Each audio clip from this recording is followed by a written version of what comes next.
ya. Assalamualaikum warahmatullahi wabarakatuh. Waalaikumsalam. Alhamdulillahil aliyyil arfaqi wa jami'il asya'i wal mufarriqi bin ni'amil wasi'atil wazira wal hikamil bahiratil katsira. Tsumma salatu ma'as salamin daimi ala rasulil qurasyil khatami wa alihi wa sahbil abrari al-haizi maratibil fakhari. Amma ba'd. Ayohal ikhwa wal akhwat, a'azzani wa a'azzakumullah. Saudara-saudariku yang semoga dimuliakan oleh Allah. Biasa di malam Sabtu kita mengkaji tafsir Al-Quran menggunakan kitab Tafsir Jalalain karya Imam dua imam yang bernama Jalal, depannya Jalal, yaitu Jalaluddin As-Suyuti dan Jalaluddin Al-Mahallu. Waalaikumsalam. Ya, pada pertemuan sebelumnya kita sudah selesai dari juz 28, yaitu surat At-Tahrim. Berarti kita sekarang masuk juz baru, yaitu juz ke-27. Juz 27 sebenarnya ini berada di pertengahan surat Ad-Dzariyat. Makanya sebelumnya saya usulkan mulai dari Atur. Tinggal kalau Atur kan pas 27 nih. Sedangkan kalau Ad-Dzariyat yang awalnya masuk juz 26, yang di tengahnya baru masuk juz 27. Ya, tapi nggak apa-apa lah. Kita mulai dari awal surat Ad-Dzariyat, berarti sudah masuk juz 26. Ya. Nanti pas sudah pertengahan baru masuk juz 27. Ya. Jadi ini yang akan kita bahas insyaallah. Mudah-mudahan Allah berikan kita kesempatan dan kekuatan untuk menyelesaikan juz ke-27 ya. Juz 27 dimulai dari surat Ad-Dzariyat, pertengahan surat Ad-Dzariyat sampai surat Al-Hadid ya. Surat Ad-Dzariyat juz ke-7 ini kelebihannya atau ciri khasnya, kalau juz 27 ini semuanya surat Makkiyah. Surat yang diturunkan kepada Nabi ketika Nabi belum hijrah, masih di kota Mekah. Banyaknya. Ciri-cirinya apa? Ayatnya pendek-pendek.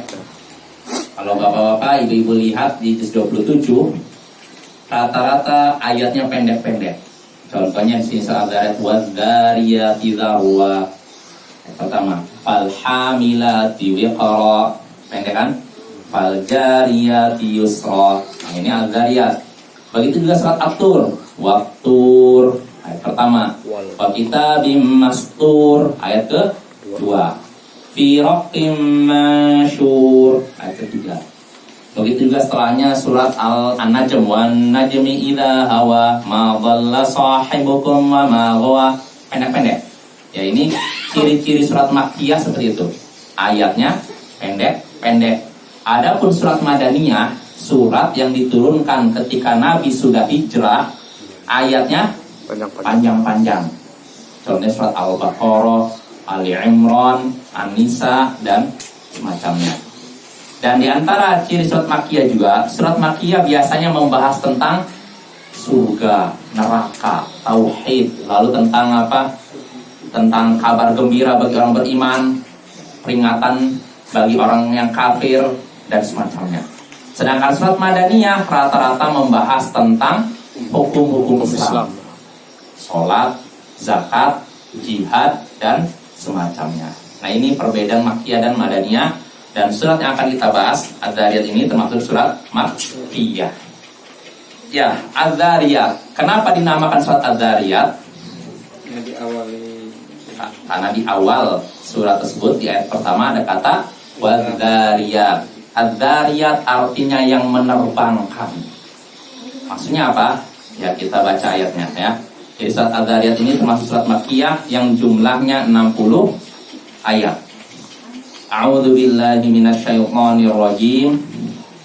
Bismillahirrahmanirrahim.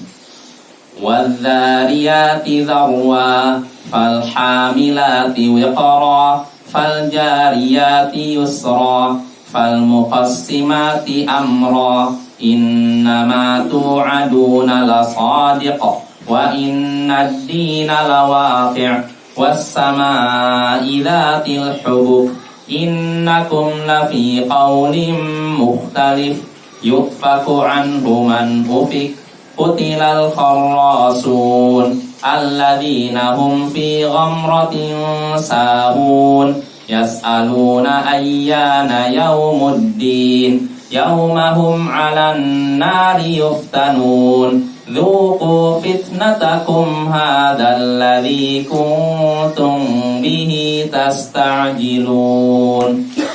Ya, jadi yang akan kita bahas insyaallah sekarang 14 ayat ya. Ya, bismillahirrahmanirrahim.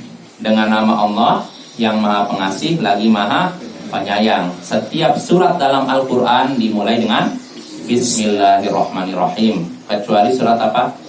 At-Taubah. Ya, Taubah tanpa bismillahirrahmanirrahim. Ya, bismillahirrahmanirrahim dengan nama Allah yang Maha Pengasih lagi Maha Penyayang. Ya, berarti Allah memiliki sifat kasih dan sayang. Nah, inilah keyakinan Ahlus Sunnah wal Jamaah. Ahlus Sunnah wal Jamaah menetapkan sifat kasih dan sayang bagi Allah tanpa menyelewengkan maknanya dan tanpa menolaknya dan tanpa menyerupakannya dengan sifat makhluk. Yang takwil artinya membelokkan maknanya. Karena ada yang membelokkan maknanya jadi maksudnya Allah tidak memiliki sifat sayang, maksudnya Allah hendak membalas kebaikan. Jadi mereka tolak sifat sayang. Kenapa tolak sifat sayang? Kenapa kira-kira? Sama dengan manusia. Sayang ini kan artinya kecenderungan hati kepada orang yang disayangi sehingga apa? Seakan-akan menjadi lemah badan. Nah, ini mereka udah menyamakan apa definisi sayang itu, sayangnya Allah sama seperti sayangnya makhluk. Kalau makhluk sayang kepada yang lain memang seperti itu bisa jadi ya. Seorang kalau udah sayang orang lain dia menjadi seakan-akan lemah di hadapan orang yang disayangi. Tapi apakah itu berlaku bagi Allah? Ya. Tidaklah. Jangan samakan sayangnya Allah dengan sayangnya makhluk. Ya. Ini dalam Al-Quran terutama di pembukanya kan Bismillahirrahmanirrahim. Berulang kali Bismillahirrahmanirrahim. Dengan nama Allah yang Maha Pengasih lagi. Berarti Allah memiliki sifat dan sayang ya. Ini jadi harus kita yakini. Dan sayangnya Allah, rasa sayangnya Allah melebihi sayangnya ibu kita kepada kita. Ya, ini sudah pernah kita singgung, disebutkan dalam Sahih Bukhari, kisah ketika dalam perang Hawazin, Rasulullah ketika itu sudah peperangan, seorang ibu terpencar, berpisah dengan anaknya. Sudah ada yang meninggal, ada yang akhirnya ada seorang ibu mencari-cari anaknya, mana anak saya, mana anak saya. Dia mencari, di situ ada anak-anak yang nangis, diangkat. Oh, anak saya tahu lagi. Terus satu persatu dia cek, mana anak saya, kan udah terpencar. Namanya perang kan begitu kan. Seorang ibu bisa jadi lari meninggalkan rumahnya. Dalam keadaan di rumahnya ada bayi kan. Nah, si ibu ini cari terus dalam keadaan resah.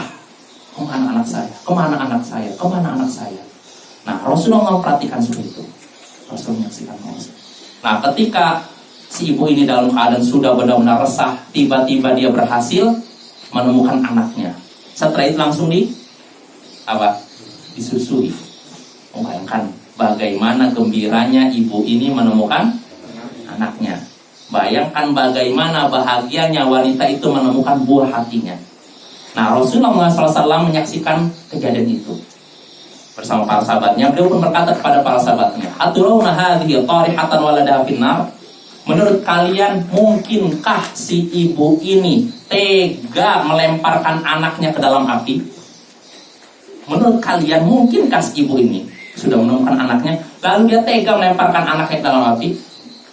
Para sahabat menjawab apa kira-kira? Tega? Lah, tentu saja tidak. Wahya taqdiru ala tatrah. Tentu saja tidak. Bagaimana mungkin seorang ibu melemparkan anaknya ke dalam api dalam keadaan dia mampu untuk melindunginya, tidak melemparkannya. Nah, setelah Rasulullah SAW mendapatkan jawaban dari para sahabatnya, beliau pun bersabda, "Lallahu arhamu bi ibadihi min hadhihi bi waladiha." Sungguh Allah sangat sayang kepada hambanya. Allah sangat sayang kepada hamba-hambanya. Dan kasih sayang Allah itu melebihi kasih sayang ibu ini kepada anaknya.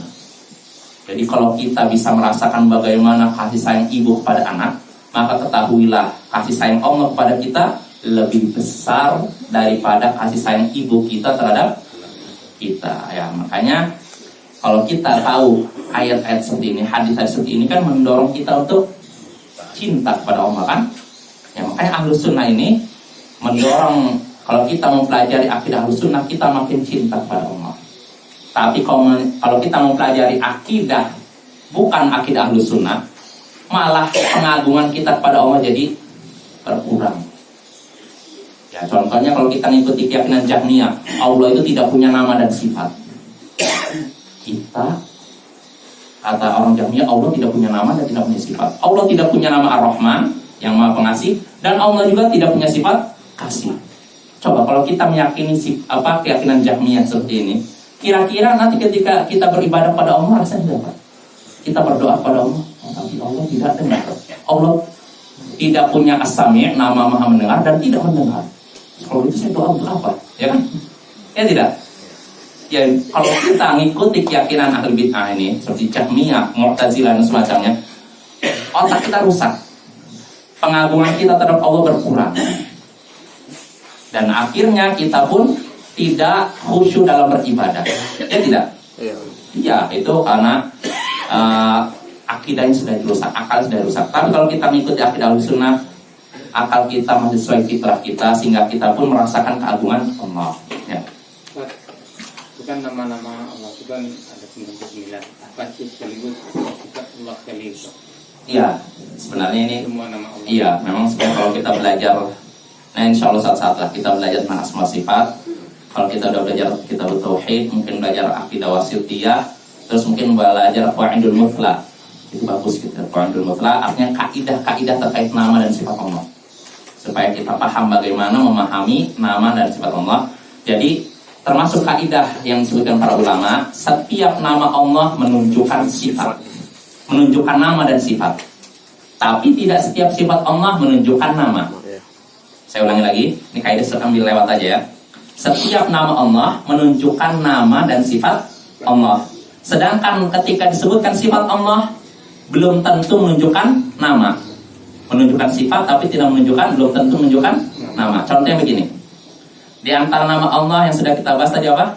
Ar-Rahman, yang Maha Pengasih. Nah, ketika disebut nama Ar-Rahman, berarti satu, menunjukkan Allah memiliki nama Ar-Rahman, yang Maha Pengasih. Kedua, menunjukkan bahwa Allah memiliki sifat kasih. Kalau disebutkan nama, berarti menunjukkan nama dan sifat. Tapi kalau disebutkan sifat, itu menunjukkan sifat dan belum tentu menunjukkan nama. Contohnya, Allah sebutkan dalam Al-Quran, misalkan apa? Wallahu yuhibbul muhsinin. Allah mencintai orang-orang yang berbuat baik. Allah mencintai orang-orang yang berbuat baik. Berarti Allah punya sifat cinta? Punya. Tapi apakah ini menunjukkan bahwa nama Allah adalah Maha Pencinta atau Maha Mencintai? Ada? Bisa? Tidak bisa. Kalau sebutkan nama, menunjukkan nama dan sifat. Tapi kalau sebutkan sifat, itu cuma menunjukkan sifat dan belum tentu menunjukkan nama. Kecuali kalau sifatnya seperti tadi kasih. Tadi kan Ar-Rahim, Ar-Rahman, itu jelas menunjukkan nama dan sifat. Tapi kalau sebutkan sifat saja, itu hanya menunjukkan sifat dan tidak menunjukkan nama, atau belum tentu menunjukkan nama.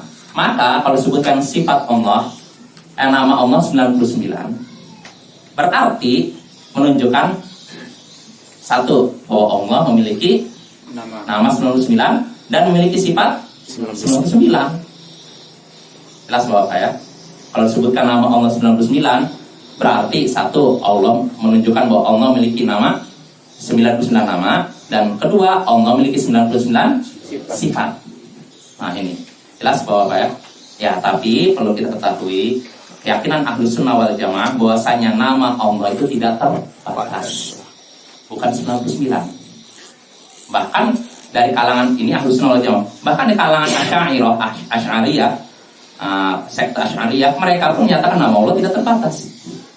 Walaupun ada sebagian orang yang beda, tapi secara umum Asy'ariyah sendiri meyakini bahwa nama Allah tidak terbatas. Jelas? Ya. Aneh kan? Namanya tidak terbatas, bukan 99 ya. Apa dalilnya? Lo bagaimana dengan hadis innalillahi tis'atan wa tis'ina asman man ahsaha dakhala jannah. Sesungguhnya Allah memiliki 99 nama. Siapa yang menghafalnya dia masuk surga. Ini kan 99. Bagaimana? Nah, pertama ada dalam hadis tentang doa Nabi SAW. Nabi dalam doanya mengajarkan kepada para sahabatnya, Allahumma inni as'aluka bikulli ismin huwalak samaita bihi nafsak au anzaltahu fi kitabik au 'allamtahu ahadan min khalqik au istaghfarta bihi fi 'ilmil ghaibi 'indak. Ya Allah, sesungguhnya aku memohon kepadamu dengan menyebut namamu yang engkau berikan untuk dirimu, atau yang nama tersebut engkau turunkan dalam kitabmu, yaitu apa? Al-Quran. Atau nama tersebut engkau ajarkan kepada salah satu dari makhlukmu, Nabi ya.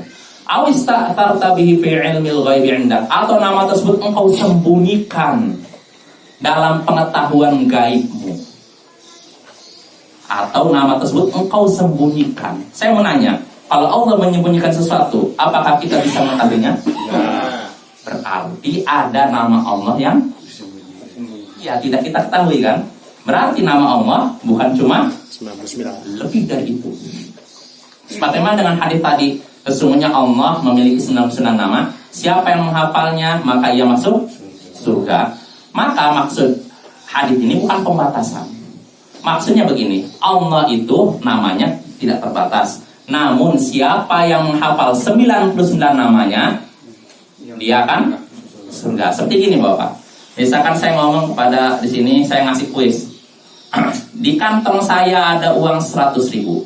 Siapa yang bisa jawab pertanyaan ini, dia dapat uang tersebut. Di kantong saya ada 100.000. Siapa yang bisa jawab pertanyaan berikut ini, saya akan memberikan uang itu kepadanya. Pertanyaannya, apakah uang saya cuma 100.000 di kantong? Jadi 1 juta, jadi 500.000 kan? Ya, tapi yang 100.000 dikhususkan untuk, nah, begitu pula nama Allah. Jadi nama Allah tidak terbatas. Nah, saya mau nanya, kalau tadi kan sudah kita bahas kaidahnya, setiap nama Allah menunjukkan nama dan sifat. Nah, berarti kalau nama Allah tidak terbatas, berarti sifatnya Tidak terbatas. apakah terbatas? Tidak terbatas lah. Namanya saja tidak terbatas, apalagi sifatnya. Sifatnya tidak terbatas. Jelas Bapak ya? Ini kita menyinggung tentang asma sifat. Insya Allah kita saat akan pelajarinya ya. Karena tuntutannya sudah mendesak.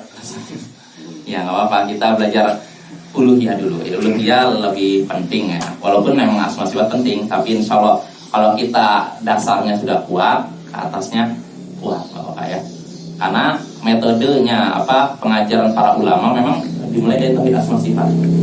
Asma sifat kuat baru itu uluhiyah baru asma sifat. Ya seperti yang sudah pernah saya singgung, bahkan saya menyinggung juga di acara daurah itu, kisah Syekh Muhammad bin Abdul Wahab dengan murid-muridnya. Jadi Syekh ini sering ngajar tauhid uluhiyah ya, fokus beliau tauhid uluhiyah. Sampai muridnya merasa bosan. Ya Syekh, kita belajar tauhid terus, kapan belajar fikih, kapan belajar ini? Nah, akhirnya kata Syekh, kebetulan ketika itu ada momen, kata Syekh, kalian pergi ke tempat ini, di kampung ini, di rumah ini. Ada seseorang, saya dengar, dia menyembelih hewan untuk jin. Jadi di rumah tersebut ada seseorang menyembelih mungkin ayam lah atau apa untuk jin. Kalian tengok ke situ, cek kebenarannya. Akhirnya murid-muridnya pergilah ke situ. Setelah pergi, datang ke tempat itu, mereka balik lagi. Lalu mereka mengabarkan kabar yang mengejutkan. Apa kata mereka? Wahai Syekh, kami sudah mendatangi rumah tersebut. Kami tidak dapati ada orang yang menyembelih hewan untuk jin. Yang kami dapati justru seorang anak sedang menggauli ibunya. Sang anak sedang berzina dengan ibunya. Akhirnya orang samping Syekh, na'udzubillah min dzalik. Wah, anak durhaka, anak wajah. Dicaci maki itu. Nah, di sini saya ngasih pelajaran.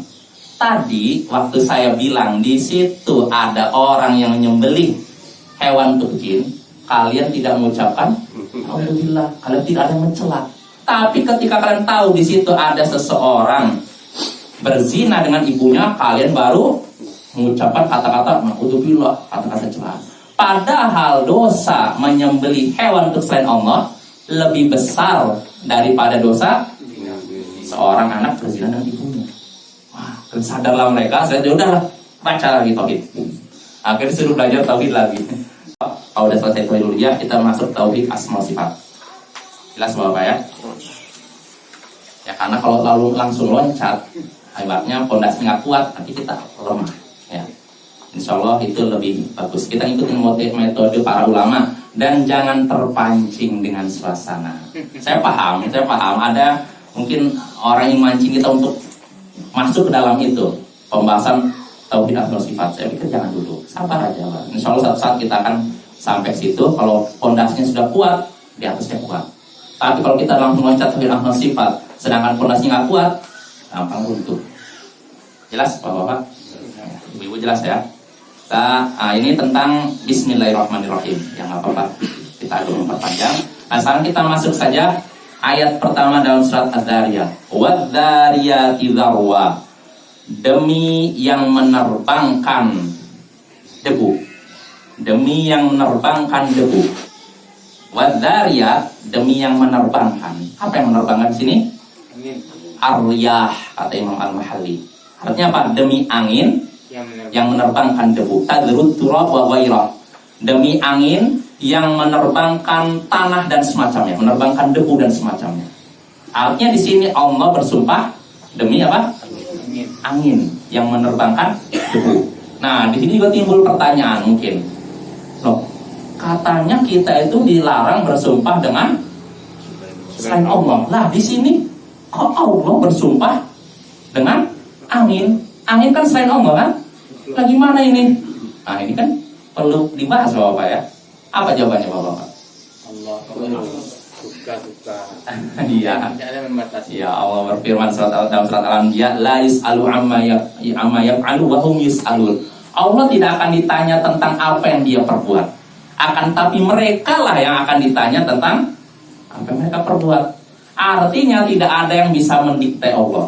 Ya Allah, kenapa engkau bersumpah dengan ini? Padahal kami nggak boleh. Kok engkau boleh? Ada yang berani mendikte Allah? Nggak ada kan? Nah ini jawaban pertama. Allah nggak akan ditanya tentang apa yang dia perbuat. Tapi kitalah yang akan ditanya tentang apa yang kita perbuat. Ini jawaban pertama. Jawaban kedua, kata para ulama, kenapa Allah bersumpah dengan nama makhluk? Hikmahnya, kata para ulama, untuk menunjukkan keagungan makhluk yang dijadikan sumpah tersebut. Untuk menunjukkan kemuliaan makhluk yang dijadikan sumpah tersebut. Contohnya di sini Allah bersumpah demi angin, untuk menunjukkan bahwa angin itu ciptaan Allah yang mulia. Contohnya lagi Allah berfirman demi bintang, wan najmi idza hawa. Allah bersumpah demi bintang untuk menunjukkan bahwa bintang itu ciptaan Allah yang mulia. Ya tidak? Ya. Ada tidak kegunaan bintang? Banyak. Kita mau berlayar, yang jadi nelayan nih, mau ke sana lihat bintang kan? Ya tidak. Kalau saya sih nggak paham sih mana arah timur barat. Tapi kalau yang sudah biasa ke laut katanya bisa melihat bintangnya. Oh ini timur sana, barat sana. Betul, Bapak. Kalau saya nggak ahli. Kalau saya lihat utara ternyata barat nanti. Ya tapi kalau yang udah ahli katanya begitu. Wa bin najmi hum yahtadun. Dengan bintang mereka ngambil petunjuk. Maksudnya petunjuk arah. Ya, jadi petunjuk arah kita bisa tahu kiblat yang lewat bintang. Dan masih banyak lagi. Intinya, kalau kita ditanya kenapa kita dilarang bersumpah dengan nama selain Allah, tapi Allah justru bersumpah dengan nama selain Allah, maka jawabannya pertama, Allah tidak ditanya tentang apa yang dia perbuat, tapi kitalah yang akan tanya tentang apa yang dia perbuat, tentang apa yang kita perbuat. Itu pertama. Kedua, ketika Allah bersumpah dengan nama makhluknya, itu untuk menunjukkan apa? Keagungan dan kemuliaan makhluk tersebut. Nah itu diantaranya. Jelas Bapak-bapak? Ya, jadi di sini Allah pertama di sini bersumpah demi angin yang meniupkan debu dan semacamnya. Ya, tadruhu tudrihi dzaryan tahabbu bihi, yaitu menghembuskan angin. Menghembuskan apa? Debu dan semacamnya. Jadi ketika angin tiba, kan debu jadi atau benda apapun terhempas oleh angin. Fal hamilati wiqra, dan demi yang mengandung air. demi sesuatu yang mengandung air. Apa sesuatu yang mengandung air maksudnya? Maksudnya apa? As-sahab di sini. As-sahbu tahmilul ma, yaitu awan mengandung air. Artinya Allah di sini bersumpah demi awan yang mengandung air. Tiqalan, beban air. Yang namanya awan itu mengandung air. Allah bersumpah demi awan. Yang pertama bersumpah demi apa? Angin. Kedua awan. Fal jariyati yusra, dan demi kapal-kapal yang berlayar dengan mudah. Di sini Allah bersumpah demi kapal. As-sufun tajri ala wajhil ma, yaitu kapal-kapal yang berlayar di atas permukaan air. Allah bersumpah demi kapal-kapal yang berlayar di atas permukaan air, yusra, berlayarnya dengan mudah, tidak susah. Nah, ini Allah bersumpah, sudah bersumpah dengan 3 ya. Pertama dengan apa? Angin. Kedua dengan awan. Ketiga dengan kapal-kapal. Fal muqassimati amra, dan demi makhluk-makhluk yang membagi-bagi perkara, membagi-bagi urusan. Siapa kira-kira membagi-bagi urusan? Malaikat. Al-malaika, kata Imam Al-Mahali, al-malaika. Maksudnya Allah bersumpah demi malaikat yang membagi-bagi urusan. Urusan apa? Urusan apa? Banyak urusan yang diurus oleh malaikat. Apa contohnya? Tuqassimul arza, para malaikat membagikan rezeki. Jadi rezeki ini dibagikan oleh malaikat. Wal amtar, begitu juga hujan. Wa ghairaha bainal bilad wal ibad, dan juga selain itu semua, selain rezeki dan hujan, di antara negeri dan manusia. Ya, artinya para malaikat itu membagikan rezeki hujan yang dibagikan di berbagai tempat dan dibagikan kepada makhluk-makhluk yang ada di bumi. Nah, ini tugas apa? Malaikat. Ya, berarti di sini Allah bersumpah demi malaikat. Sudah berapa sumpah Allah sini? 4. Pertama dengan angin, kedua dengan awan, ketiga dengan kapal, keempat dengan malaikat. Allah bersumpah dengan 4 makhluknya. Untuk menunjukkan apa? Innama tu'aduna lasadiq. Sesungguhnya apa yang dijanjikan kepada kalian pasti benar. Sesungguhnya apa yang dijanjikan kepada kalian pasti benar. Apa yang dijanjikan kepada kalian di sini? Maksudnya apa? Wa'duhum bil ba'thi wa ghairuh, yaitu janji untuk membangkitkan dan semacamnya. Artinya Allah kan sudah menjanjikan bahwa kita akan dibangkitkan, kan? Ya tidak? Nanti akan dapat pembalasan. Nanti akan ditimbang amalan kita. Betul tidak? Nah, ini semua janji Allah, kan? Dan Allah nyatakan setelah bersumpah dengan 4 makhluknya, Allah menyatakan sesungguhnya yang dijanjikan kalian pasti benar. La wa'dun shadiq, yaitu janji yang pasti benar, pasti terjadi. Ya. Wa inna dina lawaqi', dan sesungguhnya pembalasan itu pasti terjadi. Maksudnya apa? Al jaza'u ba'dal hisab, pembalasan atas suatu perbuatan setelah dihisab, setelah diperiksa. Jadi amalan kita kan diperiksa, kan? Setelah itu dibalas, kan? Nah, pembalasan terhadap amalan kita itu pasti terjadi. La mahalah, tidak mungkin luput, pasti terjadi. Nah, ini Bapak-bapak, jadi perhatikanlah di sini Allah bersumpah sampai 4 kali demi angin, demi awan, demi kapal, demi malaikat. Sesungguhnya yang menjanjikan kalian pasti terjadi, dan sesungguhnya pembalasan terhadap amalan pasti terjadi. Nah, inilah sumpah Allah. Dan kalau Allah sudah bersumpah pasti terjadi. Ya. Dan memang fungsi sumpah itu, Bapak-bapak, itu tujuannya untuk menguatkan ini kita. Karena kata para ulama yang belajar ilmu balaghah, ya. Kalau kita ngomong ke seorang, sesungguhnya misalnya saya akan datang ke rumahmu besok. Atau gini, saya mengabarkan sesuatu. Tadi saya lihat ada kebakaran di Merepet. Ketika saya ngomong begini saja, mungkin orang anggapnya biasa. Ya kan? Ya. Tapi kalau demi Allah, tadi saya melihat kebakaran di Merepet. Kira-kira sama tidak dengan perkataan yang pertama tadi? Tidak. Yang kedua ada kesannya apa? Yakinkan. Nah, itulah fungsi sumpah, tujuannya untuk apa? Menguatkan perkataan kita. Tapi bukan berarti berarti kalau Allah tidak bersumpah kabarnya tidak benar gitu. Enggak. Ya, ini tujuannya untuk menguatkan saja. Jelas Bapak ya? Bukan berarti Allah tanpa bersumpah kabarnya salah. Tetap kabar Allah pasti benar, baik Allah bersumpah maupun tidak ya. Wassama ilatil hubuk, demi langit yang memiliki jalan-jalan. Ya, hubuk di sini jamak dari bentuk habikah, yaitu qatariqah, turuk, jalan-jalan. Maksudnya apa? Demi langit yang memiliki jalan-jalan, ay sahibatit turuk fil khilqah qatariqi fil ramal. Ya, artinya langit itu memiliki jalan-jalan pada asalnya seperti jalan di padang pasir. Yang namanya langit ini ada jalan-jalannya. Kita harus yakini itu, walaupun kita tidak lihatnya. Ada jalannya. Kita nggak tahu kan? Ya, tapi ada jalannya. Ini kabar dari Allah. Jadi demi langit yang memiliki jalan-jalan, innakum lafi qaulim mukhtalif. Sesungguhnya kalian benar-benar memiliki kalian berbeda pendapat. Sesungguhnya kalian benar-benar memiliki perbedaan pendapat. Sesungguhnya kalian benar-benar berbeda pendapat. Maksudnya apa? Sesungguhnya kalian. Setelah Allah bersumpah demi langit yang memiliki jalan-jalan, sesungguhnya kalian benar-benar memiliki perbedaan pendapat. Sesungguhnya kalian. Kalian ini siapa? Manusia. Kalian tahu? Kata Imam Al-Mahalli, ya ahla Makkah fi sya'nin Nabi sallallahu alaihi wasallam wal Quran. Maksudnya kalian wahai penduduk Mekah, yaitu suku apa? Quraisy. Kalian ini ada perbedaan pendapat terkait Nabi dan Al-Quran. Ada perbedaan pendapat di antara kalian tentang Nabi dan Al-Quran. Maksudnya apa? Ada yang mengatakan bahwa Nabi itu syair. Syair artinya apa? Penyair. Ada yang menyatakan sahir. Nabi ini tukang sihir.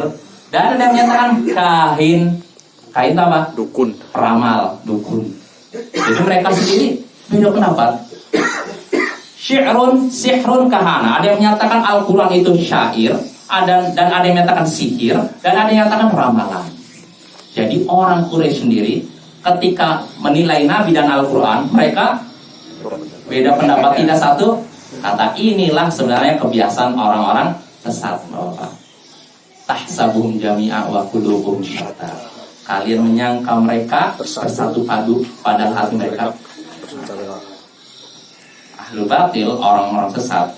Sekilas mereka bersatu memusuhi dakwah tauhid, dakwah sunnah, tapi sebenarnya hati mereka cuma karena ada musuh bersama, mereka jadi bersatu. Jelas Bapak? Ya. Nabi pun musuhnya Nabi, Quraisy dan semacamnya, Romawi, Persia. Mereka kan beda-beda kan?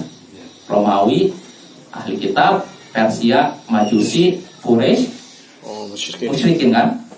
Beda-beda kan? Ya. Tapi mereka itu bersatu untuk memerangi Islam.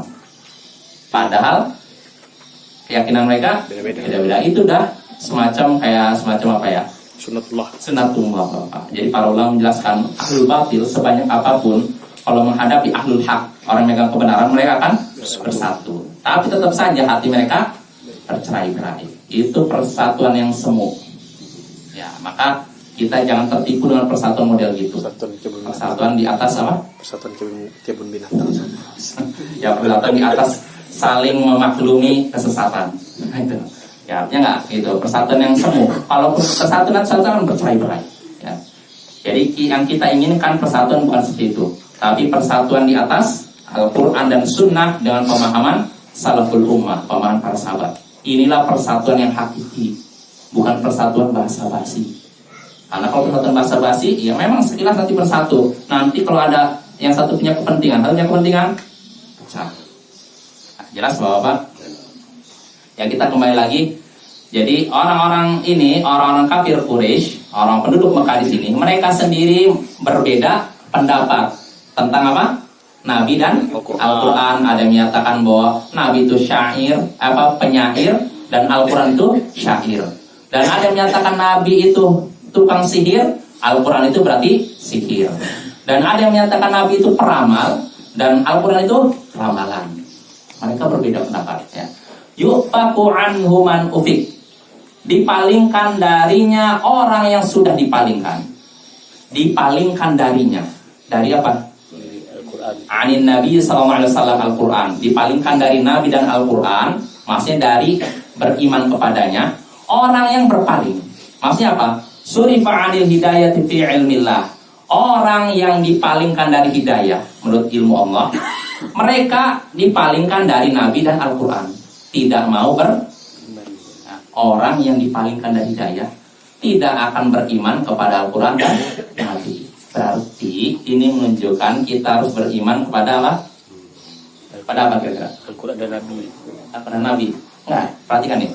Dipalingkan dari Nabi dan Al-Quran orang yang dipalingkan dari hidayah menurut pengetahuan Allah. Menurut pengetahuan Allah, orang ini dipalingkan dari hidayah karena itu berpaling dari Al-Quran dan Nabi. Berarti di sini mengajarkan iman pada apa?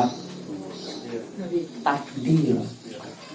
Kalau Allah takdir langsung sesat, nggak dapat hidayah, maka dia nggak akan dapat hidayah. Dia akan berpaling dari Al-Quran dan hadis. Nah, ini mengajarkan iman pada takdir. Jelas bahwa akan dipalingkan dari Nabi atau Al-Quran orang yang telah dipalingkan oleh Allah, yaitu dipalingkan dari hidayah menurut pengetahuan Allah sejak dahulu kala bahwasanya si fulan akan sesat, maka dia pasti sesat. Seorang dapat hidayah, pasti dia dapat hidayah. Makanya di sini juga mengajarkan kita jangan tertipu oleh kondisi kita sekarang. Bahwa mungkin kita ngerasa, oh saya udah ngerti dakwah tauhid, ngerti sunnah, saya udah begini-begini, lalu kita menyangka, oh saya akan selama-lamanya begini. Hati-hati, fitnah itu selalu ada. Berapa banyak orang yang kemarin masih bersama kita misalkan dalam kafilah dakwah, ternyata sekarang sudah berubah. Mungkin tidak? Mungkin. Karena hati itu di antara dua jari jemari Allah. Allah bolak-balikan sesuai kehendak Allah. Hati-hati ya. Jadi jangan menyangka saya udah dapat hidayah nih, nggak akan sesat tuh. Jangan. Selama kita masih hidup, masih ada peluang untuk sesat. Makanya banyak-banyaklah berdoa. Makanya di antara doa yang Nabi ajarkan pada para sahabatnya, yaitu apa? Ya muqallibal qulub, qallib apa? Tsabbit qalbi ala dinik. Wahai Tuhan yang membolak-balikan hati, teguhkanlah hati kami di atas agama-Mu. Nah, dalam ayat lain, ya musarrifal qulub, sarrif qalbi ala ta'atik. Wahai yang memalingkan hati, palingkanlah hati kami untuk menaati-Mu. Nah, inilah doa yang hendaknya kita baca Bapak ya. Jangan merasa aman terhadap fitnah ya. Kita semua bisa tersesat kalau memang kita Allah hendaki sesat. Maka kita berusaha dan banyak doa. Ya, kita lanjut lagi.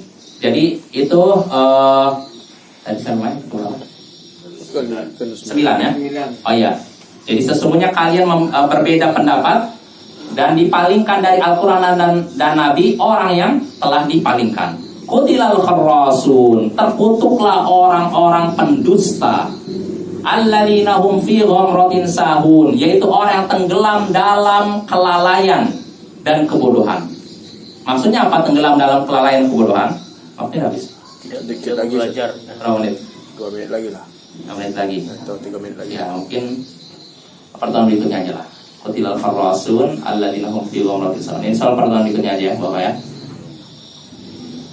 Ya, pertemuan berikutnya aja lah. Kita akan bahas tentang terkutuklah orang-orang pendusta. Siapa orang pendusta? Insya Allah kita bahas pada pertemuan berikutnya. Nggak paham kan gitu. Apalagi pembahasan menggunakan ilmu kalam, filsafat itu membingungkan. Lemah aja. Iya, membingungkan saya yakin. Terlalu ringan. Kita nggak perlu memeras otak mikir kenapa. Udah mudah aja. Misalkan Allah memiliki sifat sayang, sudah sayang. Sayangnya Allah tidak sama dengan udah selesai kan? Tapi kalau ahli kalam, orang yang menggeluti ilmu kalam, sayang itu kan dipikirkan sama dia. Sayang itu kan kecenderungan hati kepada orang ini. Nanti begini, nggak mungkin Allah bisa sayang. Ditolak sifat sayang dari Allah. Nah itu bahaya Allah ya. Kalau seorang sampai menolak hadis, menolak ayat, diselewengkan. Insya Allah tiba saatnya ya. Pembahasan asma sifat ya. Kalau seseorang itu seorang hamba, kalau ditakdirkan dia memang sesat, jadi bagaimana dia untuk apa lagi kembali dapat hidayah? Apa dengan atas usahanya? Seorang kalau sudah takdirkan sesat, pasti sesat, Pak. Maksudnya sesat, Allah takdirkan sesat, tidak dapat hidayah lagi maksudnya. Sudah ditakdirkan sejak dia mulai lahir, dia sesat. Jadi untuk dia dapat hidayah dengan usaha dia.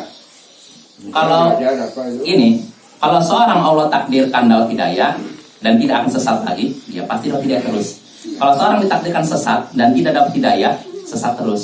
Oh, jadi masalah. Kalau gitu udahlah saya sesat terus lah. Nggak begitu. Kita kan tidak tahu takdir Allah terhadap kita kan.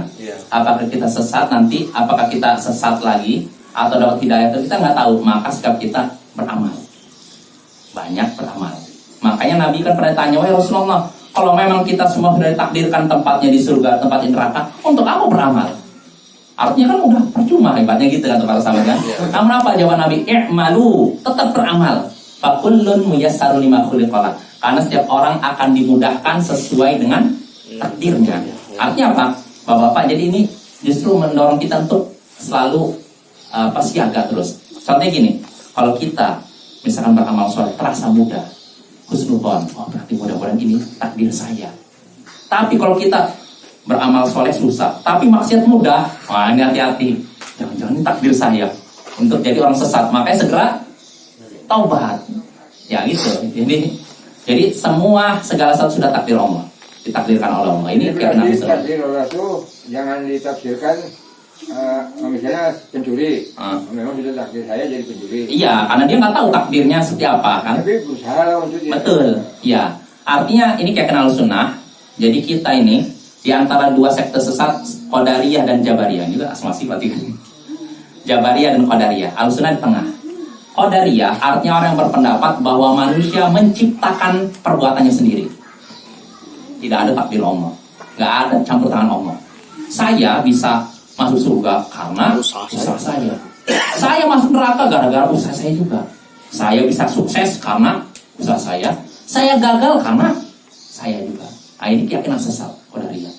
Karena bertentangan dengan ayat-ayat wa kullu syai'in inna kulla syai'in khalaqnahu biqadar. Sesungguhnya segala sesuatu telah kami ciptakan dengan kadarnya. Artinya sudah ditakdirkan. Wa khalaqa kulla syai'in faqaddarahu taqdira. Allah menciptakan segala sesuatu dan menetapkannya, mentakdirkannya. Ini kita harus yakini, segala sesuatu sudah Allah takdirkan, termasuk perbuatan kita. Maka keyakinan mereka bahwa Allah tidak menakdirkan perbuatan hamba ini batil. Ini kelompok pertama. Kelompok kedua, Jabariyah, yang menyatakan Allah menakdirkan segala sesuatu dan tidak memberikan pilihan kepada kita. Maksudnya apa? Kita ini seperti robot yang dikendalikan pakai remote. Maju, kiri, kanan. Atau seperti rumput yang diterbangkan angin ke arah barat, maka dia condong ke arah barat. Diterbangkan ke arah timur, maka dia condong ke arah timur. Ini keyakinan Jabariyah. Makanya banyak di antara mereka, kenapa kamu maksiat terus? Gimana lagi takdir Allah? Padahal ini keyakinan sesat juga. Padahal Allah memang menciptakan perbuatan kita, menakdirkan segala perbuatan kita. Tapi Allah juga memberikan pilihan dan kehendak pada diri kita, sehingga kita bisa milih surga atau ya. Jadi manusia tidak dalam keadaan terpaksa sebagaimana keyakinan Jabariyah. Ya, buktinya apa? Manusia punya pilihan. Biasanya kita kasih contoh kan, kalau ada orang yang bermaksiat dengan alasan takdir, kita serahkan di depan dia 2 piring, yang satu tai jawi, yang satu rendang ya. Kira-kira dia pilih mana? Rendang. Apa mungkin tai jawi udah takdir saya? Mungkin? Enggak kan, dia punya pilihan berarti kan, langsung yang enak ini. Nah, kalau dalam makanan saja dia punya pilihan dan kehendak, masa dalam masalah surga neraka dia tidak punya? Jelas apa ya? Ya, Al-Sunnah di tengah. Ya, Al-Sunnah meyakini segala satu sudah Allah takdirkan, tapi Allah juga memberikan pilihan kepada kita untuk milih surga atau neraka. Jelas bapak-bapak? Ini masalah takdir. Misalnya ini pembahasan asma sifat. Subhanallah.